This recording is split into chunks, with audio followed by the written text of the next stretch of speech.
Keep going, JP. We're enjoying. We just had a special guest come right on the other side of the wall. We had a lawnmower. Looks like they're mowing right beside our building. So they were. They are. And he which I revved don't it know up why. a few times. I don't know why. I mean, it's wet outside. The grass is completely another soaked, and yet they decided to cut grass. Hey, if it's time to cut it, it's time to cut it. Well, yeah, I know, but at least wait till it's dry. I mean, still, seriously. So we had a lawnmower. Even so. We had a lawnmower stepping in for Kevin this morning here to start the segment off. So good morning, JP. How you doing this morning? I'm doing good, and we always want to thank McDonald's of Cherville for supplying us with breakfast every Saturday morning. What y'all chowing down? Well, you lead us off. What you chowing down on there?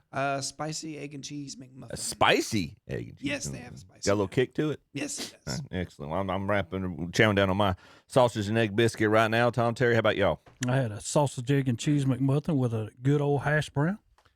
And I had a bacon, egg, and cheese McMuffin with a hash brown. And Kevin, I purchased a smoothie for you today. That was a great smoothie. It's already gone. You took Kevin's. So appreciate it. No, I stepped in. You stepped in. Yeah. And What do you mean by took stepping in? You mean you placed an order? No, I stepped in and took it. Oh, Hey, I think there's some more content. I think he compensated JP for that smoothie. So. I did.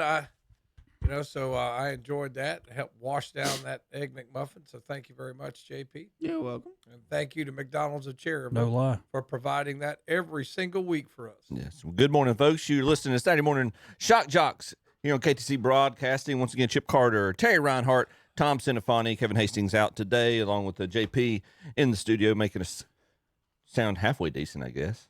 So he can't control what we say, what comes out of our mouths in terms of content. Not at all. So we look forward to a fun show covering all kinds of sports. You can listen to us on Rumble as well, streaming live on Rumble right now as well as the radio.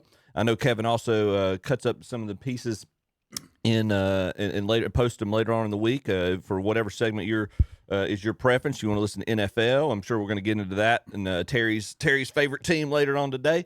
Baseball, basketball. We also we cover a little bit of golf as well, and we usually start the segment with the show that leads into Shock Joxx here on Saturday morning on KTC Broadcasting's NASCAR. Terry, we had the first African American winner at Indianapolis Motor Speedway last weekend. Yeah, congratulations to him. So did you Bubba Wallace held off that. Kyle Bubba Larson got a couple times. Yeah. So did you catch much of the race? No. Indy's not your cup of tea. No, I don't mind Indy. I don't. I mean, it's just well, didn't go the way I wanted it to go. How did Kyle finish up last week? I have no idea. That's how bad it's got now. I mean, I don't mean one to be one of them other people. Don't get me wrong. I like NASCAR. I love it all the time. But last week we were in the mountains, so it was bleed in, bleed out up there, if you know what I mean. Nice. Let's see if we can find some race results here. Obviously, we just announced the winner of Bubba Wallace.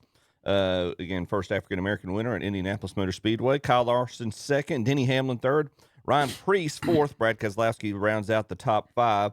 I'm scrolling down, and I don't see – Kyle Busch 25th. So there's I read a news article. You got to win, man. I read a news article. He and I think he and Richard are both getting a little. I don't know if they're getting upset with each other or just getting upset with the lack of competitiveness in their vehicles. It's both. Yes. I mean, I'm gonna be honest. I mean, you have a driver. No, he's not Dale Earnhardt. Come on, Dale Earnhardt's a different tack, man. He's in a class by himself. But when you speak of Kyle Busch, you're talking about a two-time defending champion. In the past, I mean, he knows how to win, 63, 65 wins, but you've got to give him something that he can compete with. And when he feels like I cannot take a car, and we know Kyle Busch will wreck, if he has an opportunity to get to the front, he's going to put that car out there to get there. No, he's not a Dale Earnhardt Jr. Dale Earnhardt Jr. got where he just did not put his car in spots. Kyle Busch still will. And somebody's got to understand that. And I've said ever since he was there last year, towards the end of the year, Kyle Busch had mentioned, look, we either going to have to fix something or else I need to be gone. And I'm with him. I think it's about time for Kyle Busch to go hunt somewhere else. Somebody give him a better car that can compete, because right now, Richard Childress, to me, I mean, all you have to do is look I mean, I understand it's his grandson, and we gave him an opportunity, and everybody knew that he was not going to be the top of the elite in NASCAR. You mean even with Richard Childress, you're giving him cars that maybe should have him up to around 15, but no, he's one of them guys who's 25th and back. Kyle Busch is 10th, 20th, and you're talking about, again, a two-time defending champion who cannot get to the front, and I have a hard time with that myself. Well, I think even Richard said something, apparently, and I might be misquoting this, or I might even the article I read was a little confusing. Give or take. So one time they'll credit each other, next time they'll bash each other. Well, and it's like at the end of the race, they either and the article made it seem like it was Richard who said it, but at the end of the race, 2 weeks ago or so, it was either one or the other. The article made it seem like it was Richard said, we just got to get better cars. And so it's almost like he's acknowledging that they're at a disadvantage right now, that their setup. And how can you be? Yeah. I guess that comes down to who you got as crew chief. Mm-hmm. I mean, you have to go there. That's where you start. And then you just eliminate from there down. Has he been able to here's another curious thought, and this is something, Kevin, we've talked about numerous times on the show.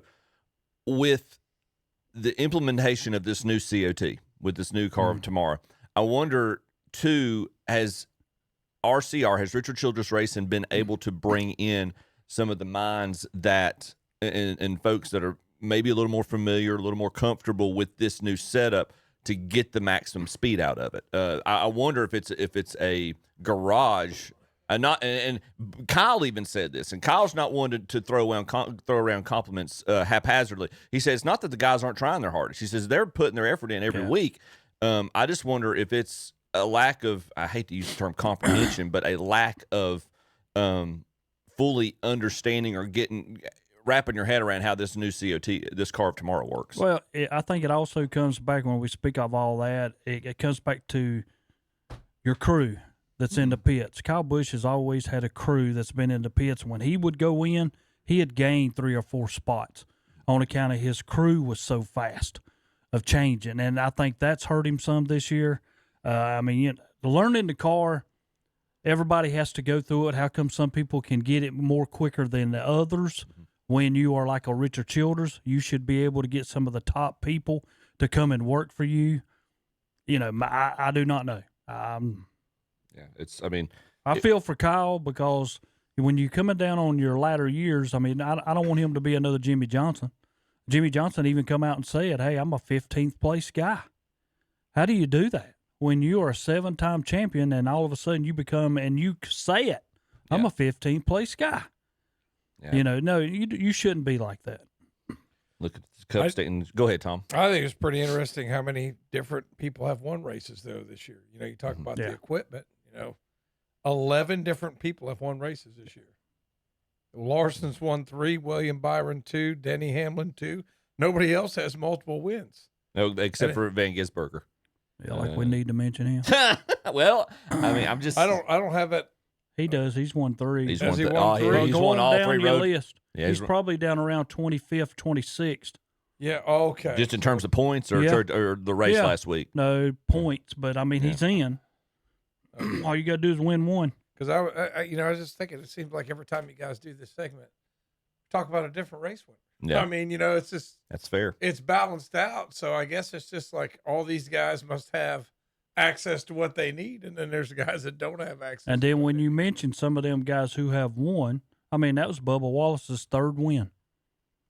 That's career, That's right? career. Yeah, I was about to say that's the first one this year he's won. Van Gisbergen's won 3 this year. Yeah. He's only got 4 total, but he's won 3 of them. And on this list, Wallace wasn't quite on this list, so that would make it 12. Mm-hmm. Yeah. And Van Gisbergen would be 13. Yeah. And how many races? And to your point, Tom, how many races into this are we? This is 4 left. I want to say 4 or 3. It's something like that. 3 or 4 left before we get to the. There's 4 left, including Iowa this week. Yeah. We got Iowa. Well, then we go to Watkins Glen. You know who's going to be the favorite there? Yeah. Oh, yeah. How about? He's gonna have. You just said the most wins this year. Van Gisbergen and the other guy, Larson's got 3. If Larson doesn't win one of these last 4 races, and this is assuming obviously that Van Gisbergen wins at Watkins Glen, he goes into the chase, goes into the playoffs with the most wins of the season, and probably gonna have points for having the most wins. Yep. And see that's where we was talking about. I think last week or week before. Mm-hmm. Those are the things that bother me because I can be, let's say I go to Daytona and I'm fantastic and I win the race. I could finish dead last in every other race that year and still make the championship. I don't mind that. I think there was when they started putting the emphasis on winning the race. No, I agree. I like the point that's how it can be. But yes, I do too. I mean, and to your point, because I know you've made this argument, you might have Van Gisbergen. He's going to be in the playoffs. You think he'll go from the round of 16 maybe to the round of 12? But you don't think to the round of 12. You don't think there's any way he will get past that? I think once you get to that, he's done. And I do think there should be in the playoffs. There should be a well-rounded listing of different types of racetracks. I don't think you should have a road course in every one of them. Oh, in every section. Yeah, I would agree with that. I think you should have at least 2 road courses. I mean, if that's the case, then why don't we just go ahead and say, "Here's your championship, take it." Well, the counter to that is that if those other guys won't step up and take him onto those road courses. Well, but now see, we always talk about, and this is where I think we all differ on whether you're a great race car driver, because we race on ovals. That's how NASCAR was started. And now all of a sudden you're here where we trying to put in a bunch of road courses for what? What are we getting at? If you are a good race car driver, you're going to race good on an oval way better than you're going to race on that road track. And that's where the difference will come. I think there's different types. And Kevin, I think, I'm putting words in his mouth, obviously. He would disagree with you and say that a good driver, I think his thesis so far the past few weeks is. A good driver can do more than turn left. Right, yes. And that also he's going to bring the equipment part of the equation into these ovals. Like that's where the equipment really separates the race car drivers. I think it's a combination of both. I think we the other week had got in here, and I sat here and told you that Van Gisbergen finished 20th and back.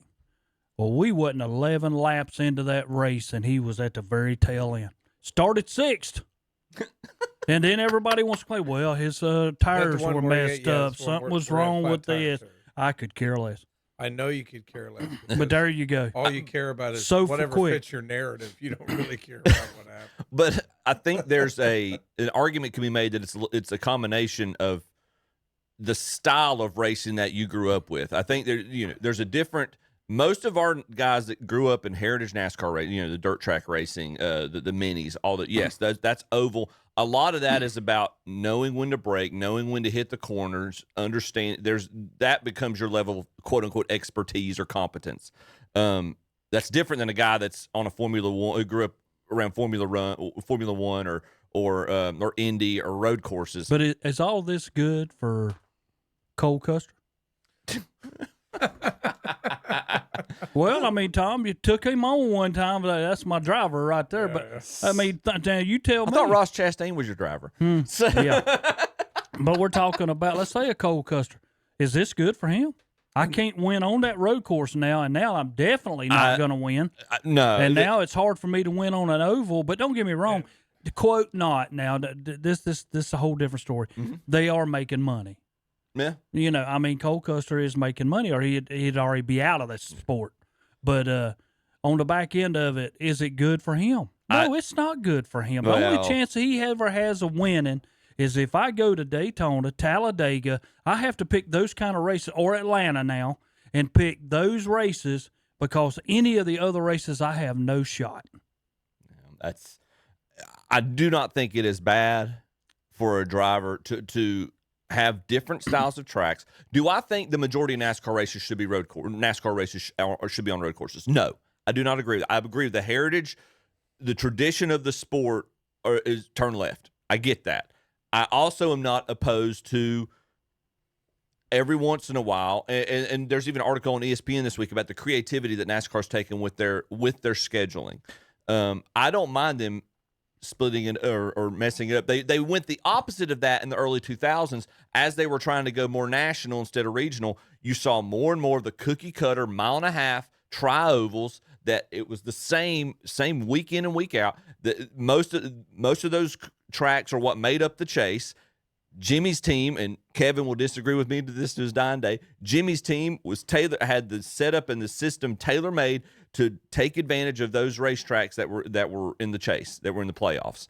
Now, yes, and you can make the argument, and Kevin's right, they changed up the car, but not only did they change it up to try, and he would say his argument is they changed up the car to try to trip Jimmy up and not let him win.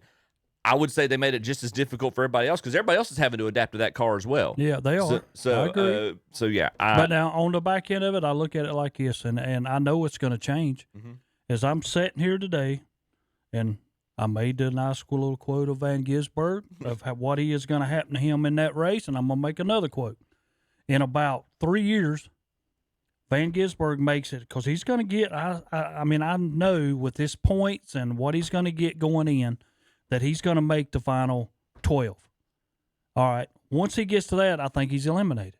All right. Now, what's going to happen? NASCAR's going to come back, and they're going to put another road course in that final 8 when you get down there. So all it's going to do is prolong for him to keep going.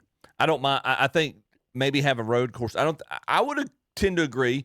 I don't think a road course should be involved in every section of the playoffs. I think you have 2 road courses. I think you need to have a short. Bristol should be in there. I think you need to have a restrictor plate race, at least one, and you can have 2 or 3, maybe 2. I would try not to overextend or have 2 of the same types of racetracks, more than 2 in the Chase. I think you can divvy it up. You've got enough different styles. I don't think you need to have 3 or 4 1.5-mile tri-ovals. I think you can. There's enough. You've got enough variety in the style of racetracks that you've got that shouldn't be difficult to kind of mix it up. I love racetracks like, and we've talked about this before. Part of the reason I love that they're going back to North Wilkesboro.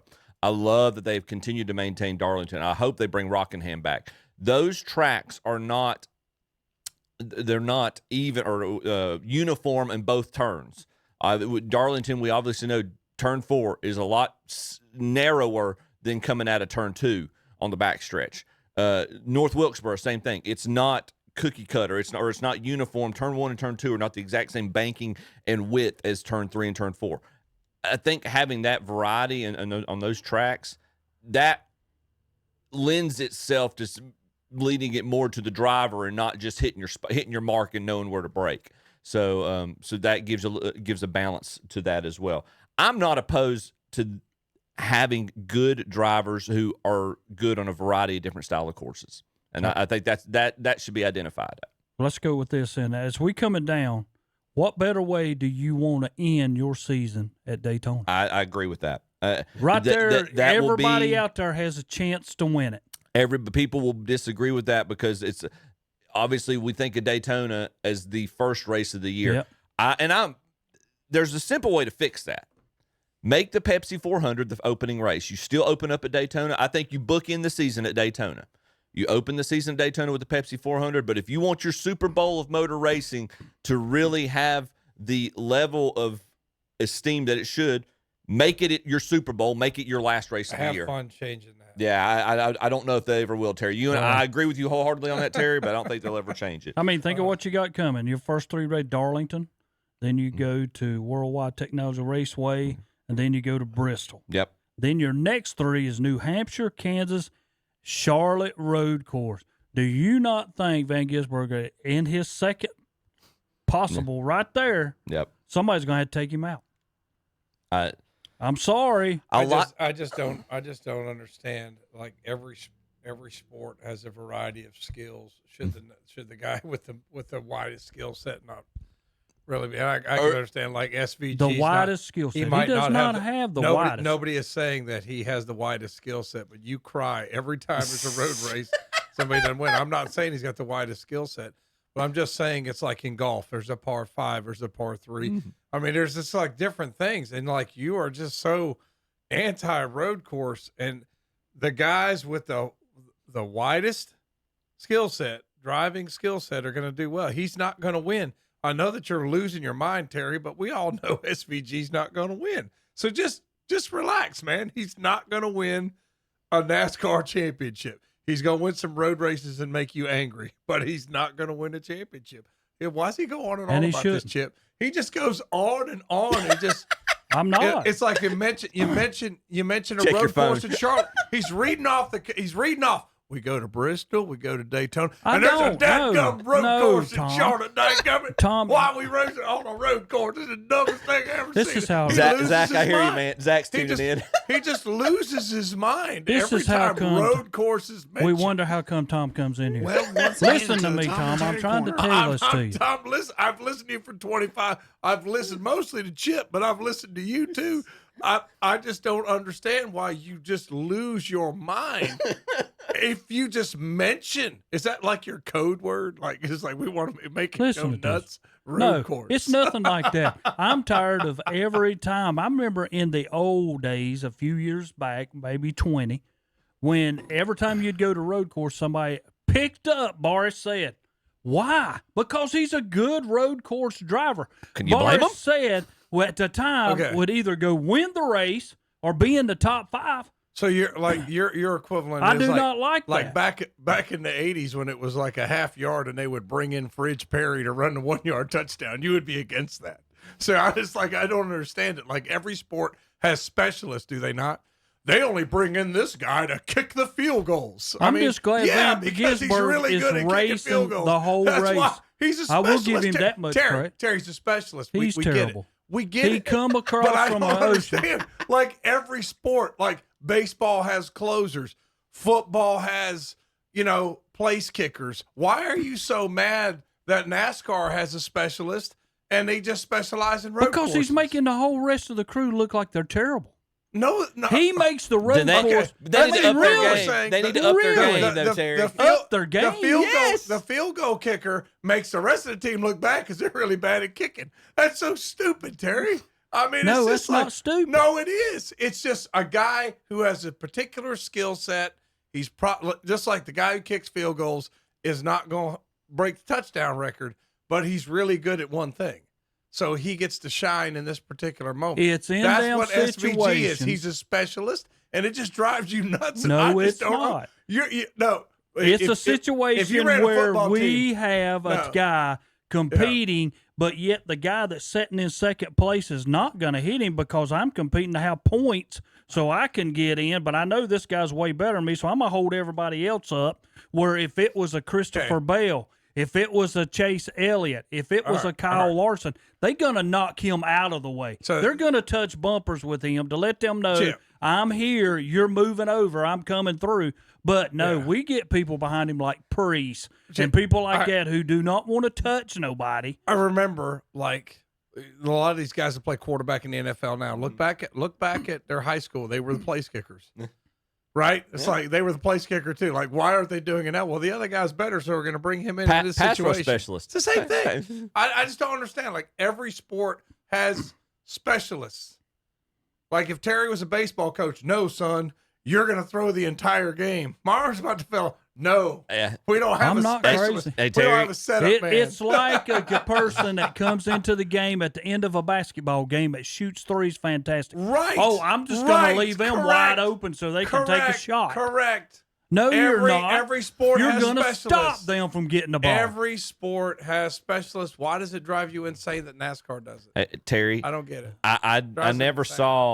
saw Richard Childress or Dale Earnhardt get a replacement for Earnhardt at a road course. I didn't see Tim Richmond replace Tim Richmond on a road You're course. never going to get a They- replacement for Dale Earnhardt Well- because if he's there, he's going to knock And you out of the way. And sometimes- they were good enough to be good. Chip, and sometimes it's like this running back is not a third down back. He's an every down back. Yeah. Right. Right. Okay, so I get it. I get that. See, what he's missing a point. I'm missing a point. He's trying to say that we think Van Gisbergen is better than Dale Earnhardt because he wins road courses. No. That's not what we're saying. We're saying that this guy's really good on road courses. That's his specialty. and we understand why a team would want to use him in a certain situation. The And other now guy- it's scary because when I did look at this thing, I'm like, that burn Charlotte road course down there. There it goes. It's right There it goes. before He saw- you get to the he saw final. Charlotte. He's gonna the lose next his one. mind. He That's gonna what lose- I'm saying. He Next- loses his next mind. week we're gonna All talk- you have to do is say road course, and that man. I'm gonna tell the kids at West Lincoln that when they get sent to Mr. It's Reinhardt's like the room, Energizer Bunny. just say road course, and he'll just lose his mind. Next week we're going to go over the order of racetracks in the playoffs. We were in Iowa this week. Favorite looking at the odds. Looks like it's actually three-way tie for odds. Kyle Larson, Christopher Bell, and Ryan Blaney both plus 500. Denny Hamlin plus 750. William Byron plus 850. That's your top 5. Chase Elliott, Joey Logano, Tyler Reddick, Josh Berry, and Chase Briscoe ran out the top 10 in Iowa. Kyle Busch ain't even in the top 10. That's well. There See, you, that's terrible. that's there you go. Well, what's your argument there?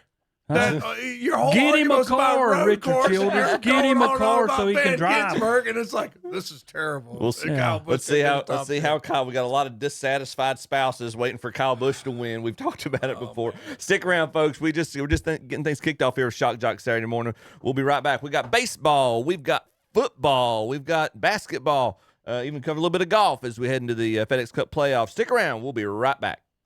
It's the deal of the week, and it's official at Oak Grove Auto Sales, Service, and Body Shop.